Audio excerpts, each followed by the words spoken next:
Hey guys, welcome back to another metal casting video, or should I say metal melting video, because I plan on melting down some aluminum, and I have a lot of it.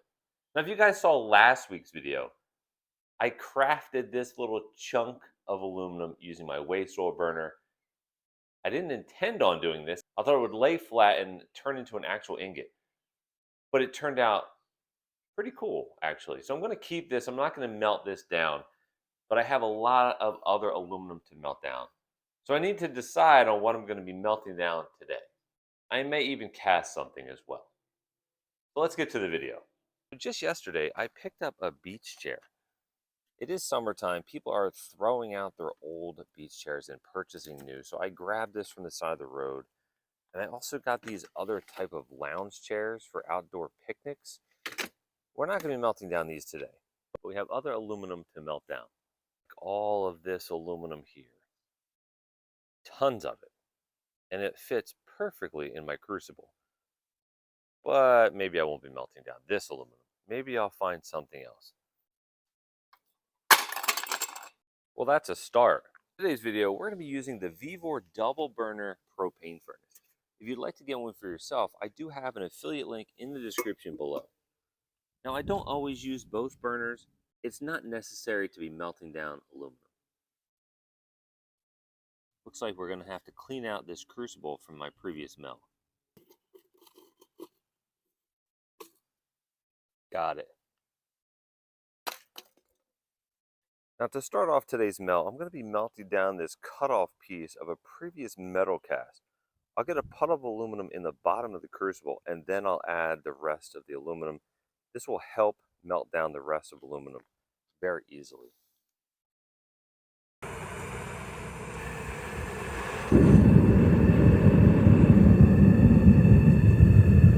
While I wait for the aluminum to melt down, I'm going to cast this piece of foam that I created, the 109,000 subscriber YouTube logo, some dry sand.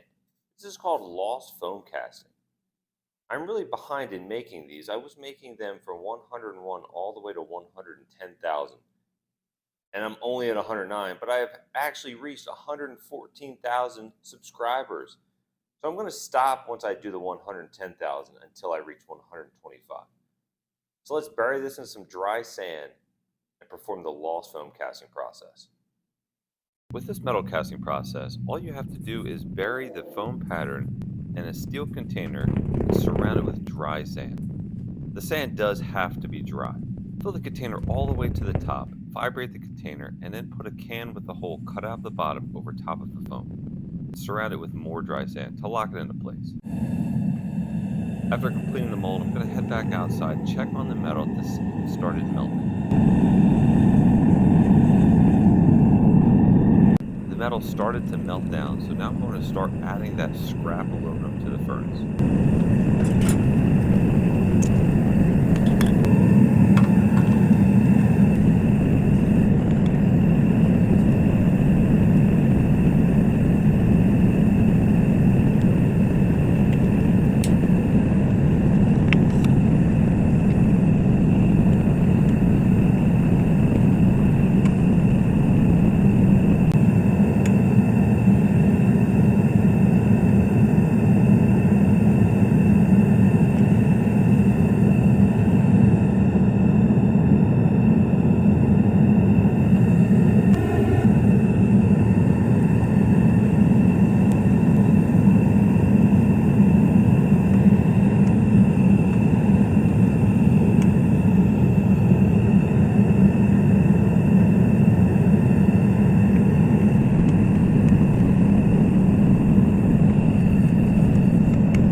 sleeving laying around the garage, so I figured why not just throw that in the furnace too, because I really have no need for this in the future.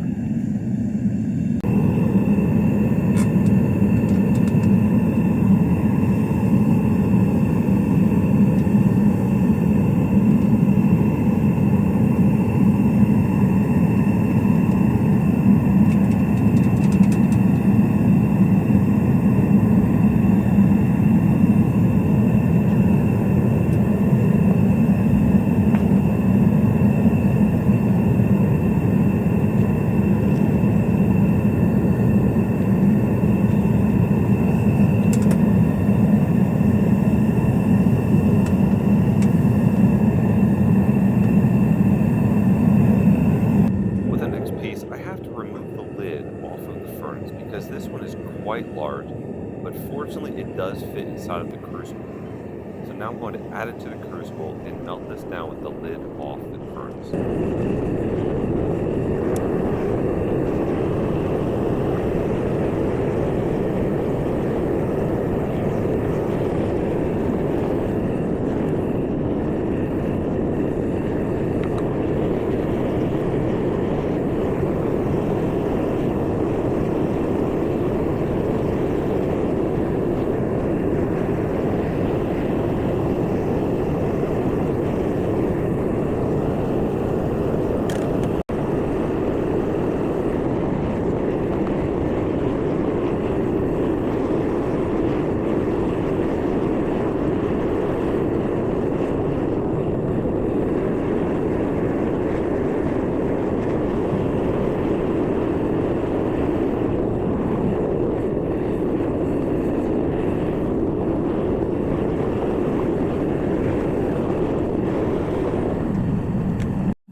While I waited for the remaining aluminum to melt down, I prepared my casting area by putting sand down on the ground so I protect my driveway just in case of a spill.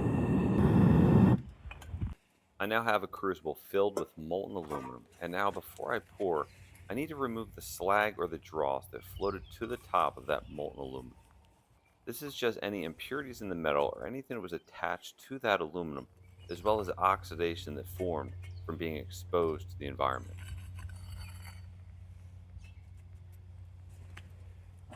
With all of the dross or the slag removed, I'll now pour that molten aluminum into the mold that I previously made. The molten aluminum will vaporize the foam and take its shape.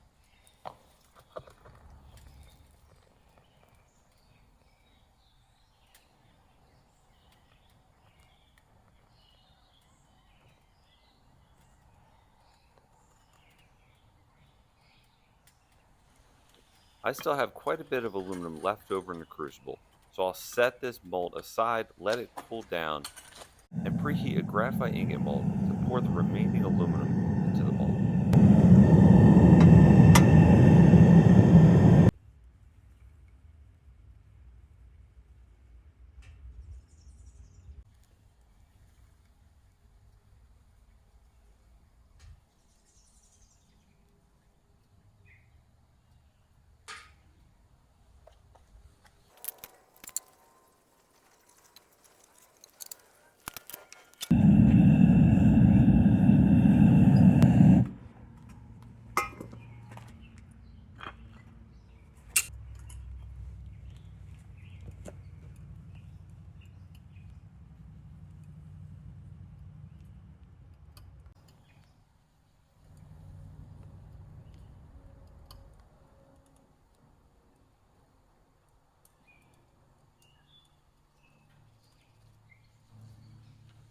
I'll let these molds set for about 5 minutes.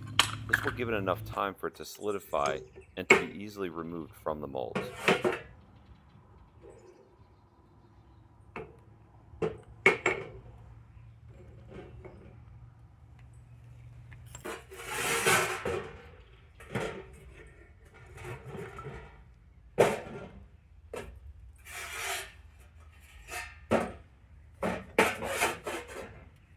It's been roughly 20 minutes or so, and this is definitely solidified and able to be removed from the sand.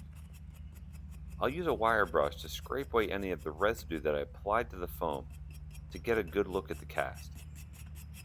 Before cleaning this up any further, I'll dip this into some water to cool it off.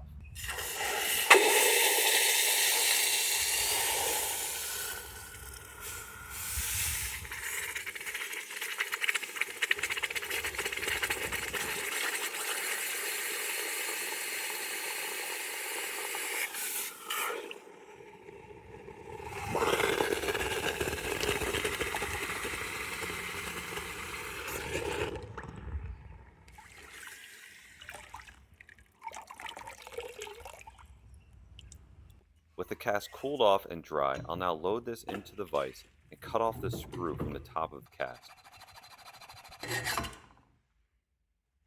With the sprue cut off, I'll now use my Dremel tool with a wire wheel to clean up the face of it.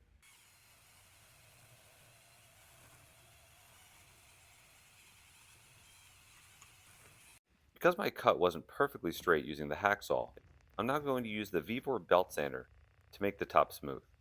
If you'd like to get one for yourself, I do have an affiliate link in the description below. To finish off this cast, I'm going to use my drill press with a 240 grit sanding disc to smooth out the top and give it a shine. And here's the final cast, guys, only using 240 grit sanding paper. And now we're going to get a total weight of all the aluminum from today's metal melt. I'll start off by putting the larger aluminum bar onto the scale, followed by the smaller aluminum bar. And of course I need to add the cutoff because that was a part of the aluminum from today's melt. And then lastly, I'm going to put the 109,000 subscriber YouTube logo onto the scale. This will give us a total of 66.6 ounces of aluminum, 4.16 pounds, 1,888 grams, and 1.888 kilograms. And that is it for today's video. I do hope you liked it. Make sure to smash that like button and leave a comment below.